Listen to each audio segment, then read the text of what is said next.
کچھ روز سعدی نے مدھیرانہ انداز میں کہا۔ ہاں کیا حرج ہے، کاروبار تو ساری زندگی ہوتا ہی رہتا ہے، میری بھی کچھ خواہشات ہیں، تم ان سے انحراف کرو گے؟ بیگم صاحبہ نے کہا۔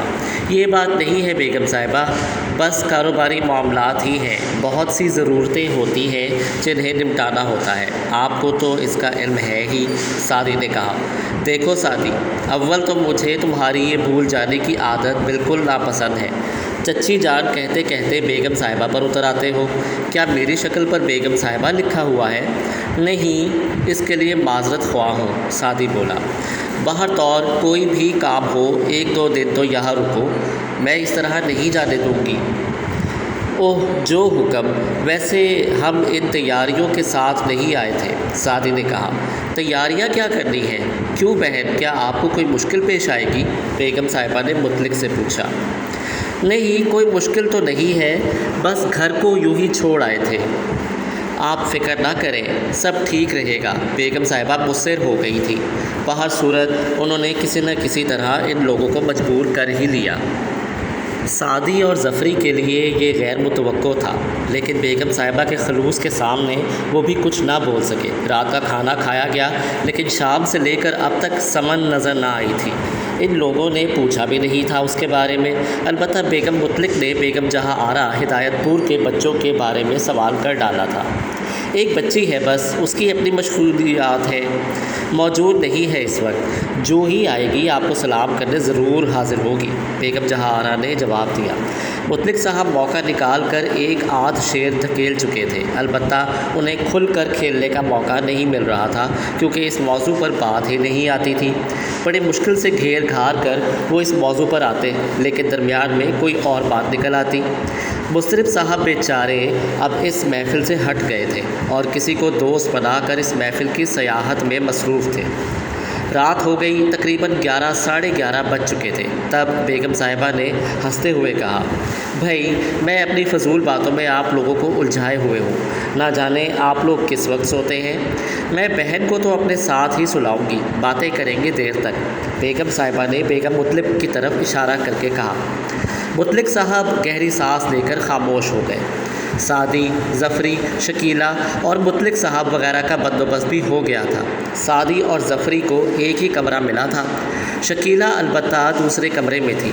مطلق صاحب نے مصرف صاحب کے ساتھ ایک رات گزارنا پسند کر لیا تھا، لیکن سعدی اور ظفری کو یقین تھا کہ صبح بڑی ہنگامہ خیز ہوگی، دونوں جانی دشمن ہوں گے ایک دوسرے کے، کیونکہ اشعار کی چوری میں دونوں ہی اپنا ثانی نہیں رکھتے تھے۔ سعدی اور ظفری اپنے ذہن میں بے شمار خیالات لیے ہوئے الگ الگ مسحریوں پر بیٹھے تھے، دونوں ہی کو نیند نہیں آتی تھی۔ یہ لمحات ان کے لیے بڑے عجیب سے تھے، گھریلو زندگی کو تو وہ ایک طرح سے بھول ہی گئے تھے۔ طویل عرصہ اس طرح گزارا تھا کہ سڑکیں، گلیاں اور فٹ پاتھ، گھر، آنگن اور دیواریں محسوس ہوتے تھے، کھلا آسمان چھت تھی اور سڑکوں پر آوارہ پھرنے والے بے شمار افراد ان کے اہل خاندان۔ پھر ان کی شاطرانہ چالوں نے مطلق صاحب کے گھرانے کو ان سے مانوس کرا دیا تھا اور وہ اس گھر سے پوری طرح مخلص ہو گئے تھے۔ انہیں ایک گھر مل گیا تھا جو ان کے لیے انتہائی قابل قدر تھا۔ زندگی نے جن راستوں پر لا ڈالا تھا ان راستوں سے واپسی مشکل تھی، لیکن وہ جال سازی اور فریب کے ذریعے روزی حاصل کرنے کی بجائے ایک ایسی لائن کی طرف مڑ گئے تھے جو سماج اور معاشرے کی نگاہ میں اتنی بری نہیں تھی۔ یہ دوسری بات ہے کہ وہ فطرتاً سب کچھ کر لینے پر آمادہ ہو جاتے تھے، لیکن جب حالات نے انہیں اتنا تحفظ مہیا کیا تھا تب دل ہی دل میں انہوں نے یہ فیصلہ بھی کر لیا تھا کہ قانون یا اخلاق کے خلاف کوئی ایسا کام نہیں کریں گے جو مالی منغیت تو دے دے لیکن ذہنی کرب کا شکار بھی رکھے اور ضمیر پر کچوکے پڑتے رہیں۔ تینوں کے درمیان یہ بات طے ہو گئی تھی کہ غیر قانونی کام کو کسی بھی طور پر ہاتھ نہیں لگانا ہے، ذرا بھی، اور ابھی تک وہ اپنے اسی عزم پر کاربند تھے۔ بیگم صاحبہ کا معاملہ بھی کچھ ایسا ہی تھا، جو کچھ انہوں نے کیا تھا اس میں کوئی غلط بات شامل نہیں ہوئی تھی، لیکن بہر صورت بیگم صاحبہ نے انہیں ضرورت سے زیادہ اہمیت دے ڈالی تھی اور بالکل اپنوں کے سے انداز میں انہیں یہاں رکنے پر مجبور کر دیا تھا۔ میں جانتا ہوں کہ تم سو نہیں رہے، پھر سونے کی اداکاری کیوں کر رہے ہو؟ سعدی نے ظفری سے کہا اور ظفری کروٹ بدل کر لیٹ گیا۔ میرا خیال ہے مجھے یہاں نیند نہیں آئے گی، اجنبی جگہ ہے، ظفری نے کہا۔ یار ظفری، انسان کس قدر جلد خود کو بھول جاتا ہے۔ تھوڑے دن پہلے ہم کسی بھی فٹ پاتھ پر بآسانی سو جایا کرتے تھے۔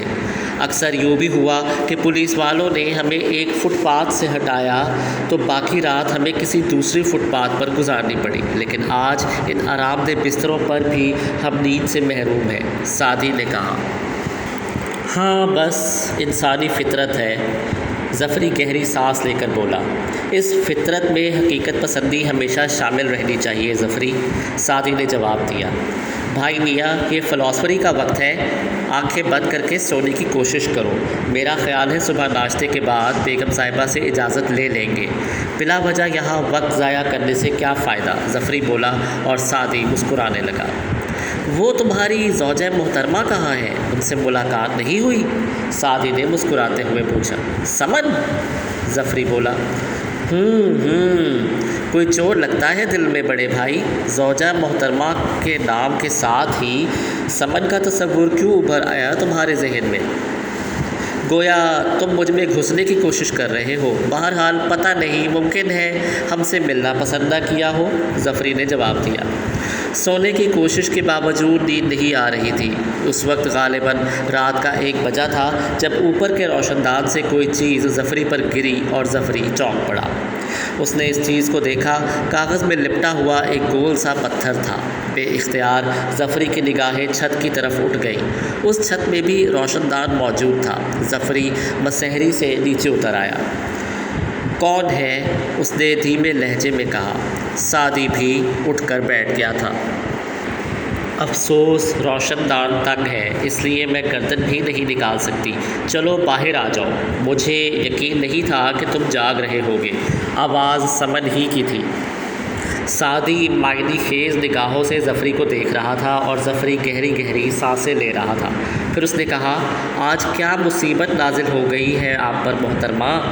میں بے تکلفی پسند نہیں کرتی، باہر آ جاؤ، ضروری باتیں کرنی ہے۔ سمن کی آواز سنائی دی اور ظفری سعدی کی طرف دیکھنے لگا۔ چلے جاؤ بھائی، غیر منقوہا ہی صحیح، زوجہ تو ہے، سعدی آہستہ سے بولا اور ظفری نے گردن جھٹک دی۔ یار یہ کہیں مصیبت نہ بنا دے۔ ارے جا جا، ایک لڑکی سے اتنا خوفزدہ ہے تو دنیا میں آئندہ کیا کرے گا، سعدی نے ظفری کے کندھے پر ہاتھ مار کر کہا۔ تم پہنچ رہے ہو یا نہیں؟ روشن دان سے سمن آرا کی آواز سنائی دی۔ باہر نکل کر کیا کروں محترمہ، یہ تو بتا دیجئے، ظفری نے گہری سانس لے کر کہا۔ میں تمہارے دروازے کے سامنے آ رہی ہوں، بس اس کے بعد بتا دوں گی کہ ہمیں کیا کرنا ہے۔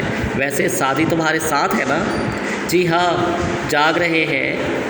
جی ہاں، اور آپ کی یہ دھمکیاں بخوبی سن رہے ہیں، ظفری نے جواب دیا اور اوپر سے ایک ہلکی سی ہنسی کے بعد آواز بند ہو گئی۔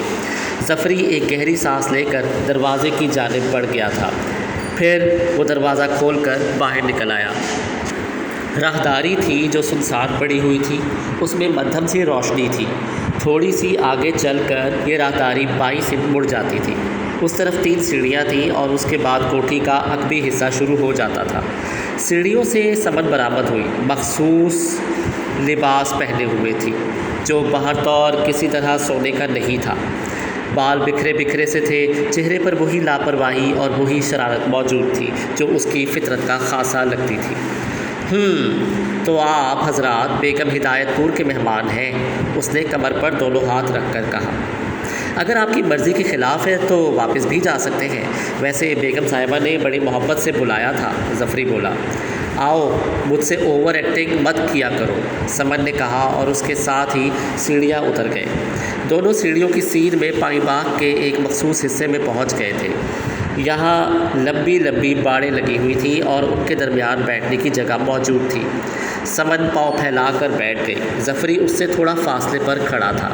بیٹھ جاؤ، کھڑے کھڑے کیا کسی کو آواز دینے کا ارادہ ہے، سمن نے کہا اور ظفری گہری سانسیں لے کر بیٹھ گیا۔ اگر کام میری مرضی کے مطابق نہ ہو جاتا تو میں تمہیں شوٹ کر دیتی، سمن نے گھرائی ہوئی آواز میں کہا۔ سبحان اللہ، تمہید عمدہ ہے۔ مرنے مارنے کی باتیں ہو رہی ہیں، کون سے کام کی بات کر رہی ہیں آپ خاتون سمن؟ دیکھو ظفری، میں نہایت دوستانہ انداز میں تم سے پیش آتی رہی ہوں، اور اس کی بنیادی وجہ یہ ہے کہ میری فطرت میں ہی یہ چیز ہے۔ میں کبھی کسی کو خود سے کمتر نہیں سمجھتی اور خود سے برتر نہیں سمجھتی، لیکن اگر کوئی میرے سامنے چالاک بننے کی کوشش کرے تو پھر مجھے اس پر تاؤ آ جاتا ہے۔ میں نے کوئی ایسی جرت کی ہے خاتون؟ تم میری ماں کی نگاہوں میں میری پوزیشن بے حد خراب کر چکے ہو۔ میں ان سے آنکھ نہیں ملا پاتی جب سے مجھے صورتحال معلوم ہوئی ہے۔ کیا صورتحال معلوم ہوئی ہے آپ کو؟ یہی کہ دوہری چال چلتے رہتے ہو۔ ایک طرف مجھے میری مرضی کے مطابق مطمئن کر دیا اور دوسری طرف ممی کو۔ میں نے بڑے وثوق سے یہ بات کہی تھی، اگر یہ سب کچھ کہہ دیا تھا تو اسے نبھاتے رہتے، خواہ حالات کچھ بھی ہوتے۔ ارے واہ واہ، گویا اپنے آپ کو آپ کا چغت سمجھتا رہتا۔ چغت؟ سمن نے اسے گھورتے ہوئے کہا۔ جی ہاں، شوہر اور چغت میں مجھے کوئی فرق محسوس نہیں ہوتا۔ شاید آپ نے میرے ساتھ آنے والے ان حضرت کو نہیں دیکھا جن کا نام مطلق ہے۔ بیگم صاحبہ کے سامنے بالکل چغت معلوم ہوتے ہیں۔ اس کے علاوہ میں سینکڑوں کیس ایسے دیکھ چکا ہوں، اور اس کے بعد مجھے آپ کا شوہر بنے رہنا چاہیے تھا، اور پھر آپ آزادی سے میرے ساتھ جو بھی سلوک کرتی۔ فضول باتوں سے پرہیز کرو۔ کیا سلوک کرتی میں تمہارے ساتھ؟ کوئی بھی بیویاں، اور وہ بھی ایسی بیوی جو کسی نواب کی بیٹی ہو اور تم جیسی ہو، خدا کی پناہ، توبہ توبہ۔ میں تو اپنی نسلوں کو وصیت کر جاؤں گا کہ کم از کم تم جیسی لڑکی سے شادی نہ کریں۔ ظفری، تم مسلسل میری توہین کیے جا رہے ہو۔ اب میں اتنی گھٹیا اور بری بھی نہیں ہوں۔